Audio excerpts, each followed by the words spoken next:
high above the rolling slopes of the Western Ghats. Amidst endless stretches of tea, a small, unassuming bird breaks the silence, the Nilgiri Pipit. Endemic to the high-altitude grasslands of the Western Ghats, this species exists nowhere else on Earth. Its presence here, among cultivated tea, is both fascinating and alarming.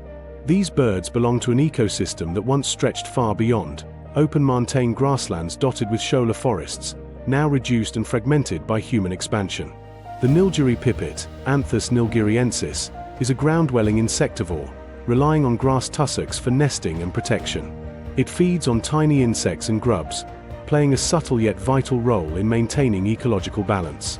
Unlike its lowland relatives, this pipit is adapted to the cool, misty climate above 1,500 meters, a specialist of fragile ecosystems.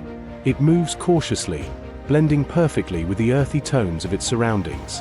But today, much of its habitat has been replaced by tea plantations, wattle, and eucalyptus, forcing it to survive on the edges, a symbol of nature's resilience amidst human change.